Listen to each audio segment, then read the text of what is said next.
আমরা অলরেডি দেখেছি যে অর্থোগ্রাফিক প্রজেকশন তার ডেফিনেশন কি, অর্থোগ্রাফিক প্রজেকশন বলতে কি বুঝি। এবার আমরা first angle projection, second angle, third এবং ফোর্থ অ্যাঙ্গেল প্রজেকশন বলতে কি বুঝি সেই জিনিস নিয়ে একটু আলোচনা করব। প্রেজেন্টেশনে চলে যাই। তো আমাদের ফার্স্ট, সেকেন্ড, থার্ড বা ফোর্থ অ্যাঙ্গেল প্রজেকশন আলোচনা করার জন্য আমাদের ক্লাস 11-এ শিখে আসা কোঅর্ডিনেট জিওমেট্রি কনসেপ্টের একটু সাহায্য লাগবে। কিরকম না, ওখানে আমরা শিখেছিলাম চারটে কোয়াড্রেন্ট হয়। তো এখানেও সেই রকম চারটে কোয়াড্রেন্ট আমরা দেখতে পাচ্ছি। ওখানে ব্যাপারটা পুরোটাই জাস্ট 2 ডাইমেনশনাল প্লেনে ছিল এরকম। ফার্স্ট, সেকেন্ড, ফার্স্ট, এটা সেকেন্ড, এটা থার্ড, এটা ফোর্থ, এটা ছিল ফার্স্ট।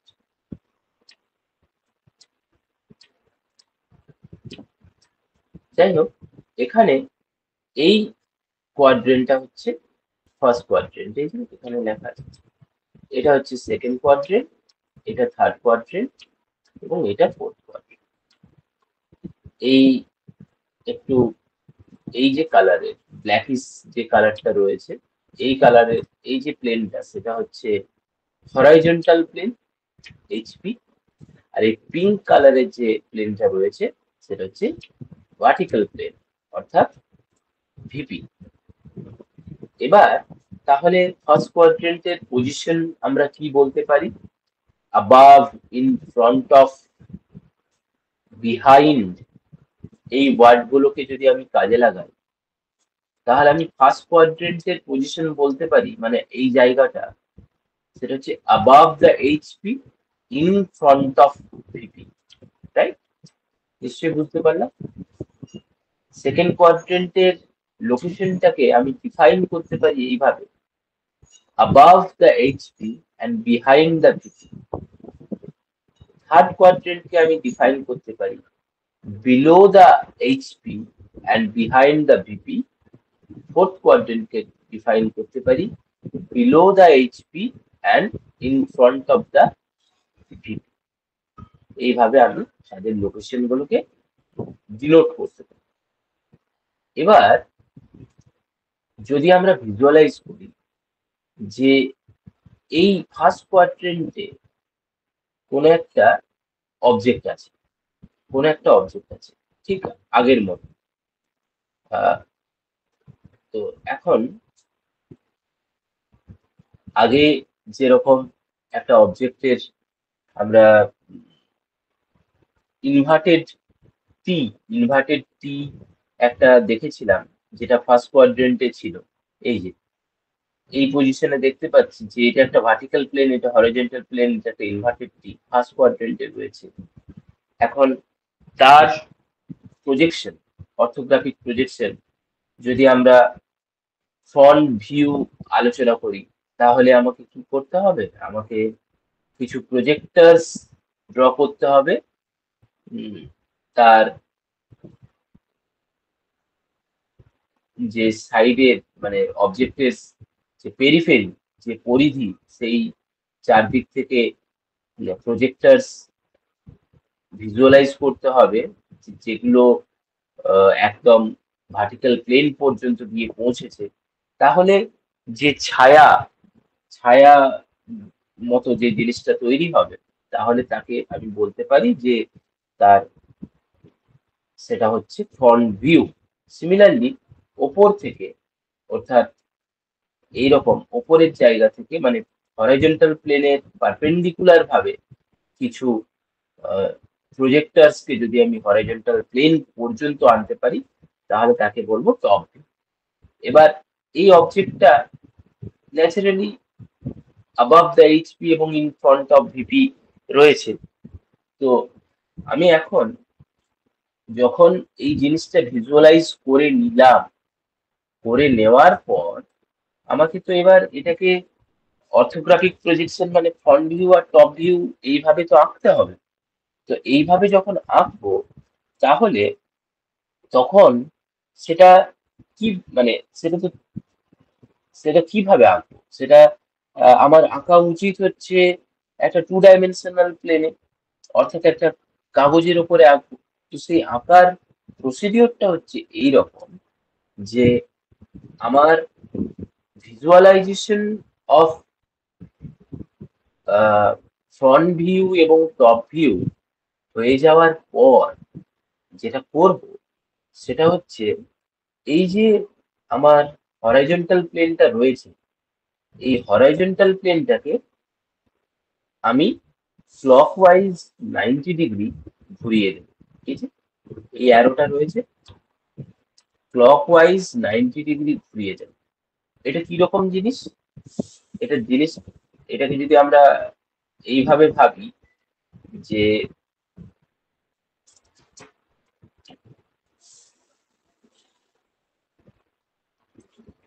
আমার কাছে একটা খাতা রয়েছে, রাইট? আমি এখন কি করছি, এটা আমার এই ভার্টিক্যাল প্লেন, এটা আমার হরাইজন্টাল প্লেন। আমি ফ্রন্ট ভিউটা এখানেতে ভিজুয়ালাইজ করে নিলাম যে কেমন দেখতে হবে, টপ ভিউটা এখানে পেয়ে গেলাম।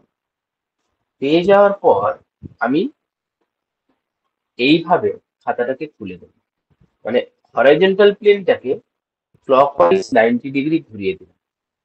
তাহলে কি হলো যে এখানেতে আমি ফ্রন্ট ভিউ পেলাম আর এখানেতে টপ ভিউ পেলাম। জিনিসটা পুরো একটা পেজ মানে সিট অফ পেপারে সুন্দরভাবে রিপ্রেজেন্টেড হলো। এই এই যে রেফারেন্স লাইন, এই যে মানে এটা তো যেহেতু মানে 3 ডাইমেনশনাল, তাহলে horizontal plane that is Y axis আর এক্স অ্যাক্সিস এর মানে এক্স অ্যাক্সিস ওয়াই অ্যাক্সিস যদি ভাবতে চাই তাহলে তো আমাকে খাতাটা এইভাবে ধরতে হবে। এই ওয়াই অ্যাক্সিস আর এক্স অ্যাক্সিস এর যে কানেকশন সেটাকে আমরা অরিজিন বলে থাকি। এখন এই অরিজিন বরাবর যে লাইনটা রয়েছে সেটাকে এখানেতে আমরা বলবো রেফারেন্স লাইন। সেই রেফারেন্স লাইন এইটা, এই যে এই লাইনটা, এই লাইনটাকে রেফারেন্স লাইন বলবো। সেই রেফারেন্স লাইনটার অ্যাবাউটে আমি কি করব, পেজটাকে পুরো ভার্টিক্যাল প্লেন এবং হরাইজন্টাল প্লেনকে 90 ডিগ্রি, হরাইজন্টাল প্লেনকে 90 ডিগ্রি ক্লকওয়াইজ ঘুরিয়ে দেব। বোঝাতে পারলো? তো যদি তাই আমার রুলস হয়, তাহলে যে কোনো একটা রুল যদি আমি ফলো করি যে হরাইজন্টাল প্লেনকে 90 ডিগ্রি ক্লকওয়াইজ ঘুরিয়ে দেব, তাহলে ফার্স্ট অ্যাঙ্গেল প্রজেকশনের জন্য সিচুয়েশনটা কেমন দাঁড়াবে? সিচুয়েশনটা দাঁড়াবে ফ্রন্ট ভিউ পাবো রেফারেন্স লাইনের উপরে, আর টপ ভিউ হরাইজন্টাল প্লেনে পাবো সেটা 90 ডিগ্রি ক্লকওয়াইজ ঘোরালে এইভাবে পাবো, রাইট? ফ্রন্ট ভিউ পাবো রেফারেন্স লাইনের উপরে আর টপ ভিউ পাবো রেফারেন্স লাইনের নিচে। এবার সেকেন্ড অ্যাঙ্গেল প্রজেকশনের জন্য সেটা ভাবি, এখানে এই কোঅর্ডিনেটে যদি কোনো বস্তু থাকে এই কোয়াড্রেন্টে, তো তখন আমি ভিজুয়ালাইজ করেছি ফ্রন্ট ভিউ, কোনো সমস্যা নেই, ফ্রন্ট ভিউ ভিজুয়ালাইজ করলাম, টপ ভিউ ভিজুয়ালাইজ করলাম, এই প্লেনে হলো, হরাইজন্টাল প্লেনটাতে হলো। তারপর তাকে হরাইজন্টাল প্লেনটাকে অ্যাজ পার কনভেনশন ক্লকওয়াইজ যদি 90 ডিগ্রি ঘুরিয়ে দিই তাহলে কি হবে, এই প্লেনটা কোথায় গিয়ে পড়বে? ভার্টিক্যাল প্লেনের ওপরে ওভারল্যাপ হবে। তাহলে ফ্রন্ট ভিউ আর টপ ভিউ দুটোই কিন্তু আমার এই ভার্টিক্যাল প্লেনের যেখানে ছবিটা ফ্রন্ট ভিউটা ভিজুয়ালাইজ করেছিলাম, টপ ভিউটাও গিয়ে তার উপরেই ওভারল্যাপ হচ্ছে। এই লাইনটা কি? এই লাইনটা হচ্ছে রেফারেন্স লাইন, রেফারেন্স লাইন। এবার থার্ড অ্যাঙ্গেল প্রজেকশনের জন্য কি হবে, এখানে যদি কোনো অবজেক্ট থাকে, এখানে ফ্রন্ট ভিউ এখানে পাবো, রাইট? এই ভার্টিক্যাল প্লেনটাই পাবো, টপ ভিউটা পাবো এই হরাইজন্টাল প্লেনে। তাহলে রেফারেন্স লাইন তো এটা, এর অ্যাবাউটে ফ্রন্ট ভিউটা পেয়ে গেলাম তলায় নিচে। এবার হরাইজন্টাল প্লেনে আমি টপ ভিউটা পেলাম। এবার তাকে 90 ডিগ্রি ক্লকওয়াইজ ঘোরালে সেটা এই ভার্টিক্যাল প্লেনের সাথে গিয়ে ওভারল্যাপ হচ্ছে, ওভারল্যাপ না মানে বেসিক্যালি তাহলে কি হচ্ছে যে টপ ভিউটা পাচ্ছি আমি ওপরে আর ফ্রন্ট ভিউটা পাচ্ছি আমি নিচে। ফোর্থ অ্যাঙ্গেল প্রজেকশনে এখানে যদি কোনো অবজেক্ট থাকে তাহলে আমি ফ্রন্ট ভিউ এখানে পেলাম ভার্টিক্যাল প্লেনে, মানে ফ্রন্ট ভিউ নিচে পেলাম রেফারেন্স লাইনে, টপ ভিউটা পাবো এই হরাইজন্টাল প্লেনে। তারপর তাকে 90 ডিগ্রি ক্লকওয়াইজ যদি রোটেট করে দিই তাহলে কি হবে, তাহলে সেই প্রজেক্টেড ভিউটা এই ফ্রন্ট ভিউ এর সাথে এসে ওভারল্যাপ করবে। তাহলে কি দেখতে পাচ্ছি যে সেকেন্ড এবং ফোর্থ অ্যাঙ্গেল প্রজেকশনে আইদার আমি রেফারেন্স লাইনের ওপরের ফ্রন্ট এবং টপ ভিউ এর ওভারল্যাপ পাচ্ছি, আর না হলে রেফারেন্স লাইনের নিচে পাচ্ছি।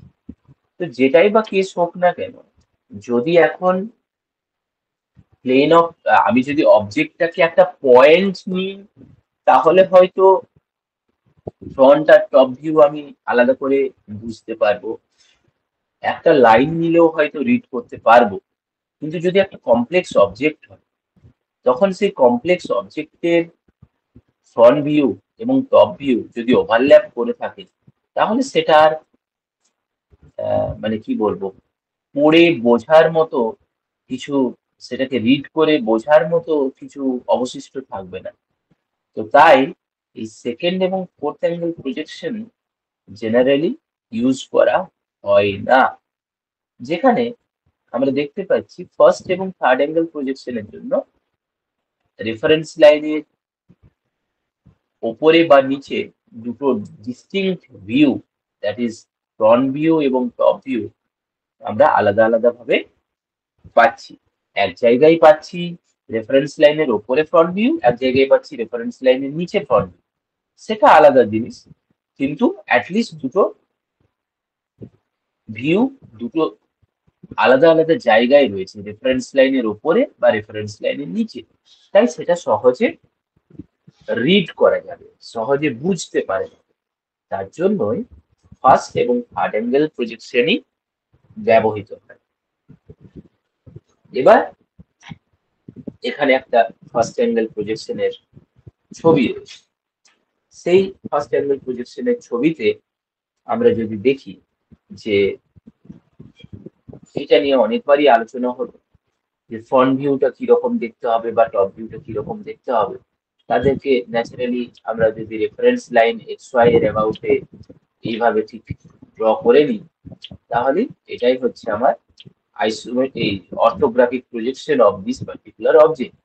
তাহলে এখানে কি দেখতে পাচ্ছি, ড্রয়িংটা করার সময় নিয়ম, রেফারেন্স লাইনটা টানবো, এই অবজেক্টটা কিছুটা ডিস্টেন্স নিশ্চয়ই হরাইজন্টাল প্লেনের উপরে আছে, সেই ডিস্টেন্সটাই এখানে প্রতিফলিত হবে, সেই ডিস্টেন্সটাই হচ্ছে এই ডিস্টেন্সটা, রাইট, এইটুকু ডিস্টেন্স।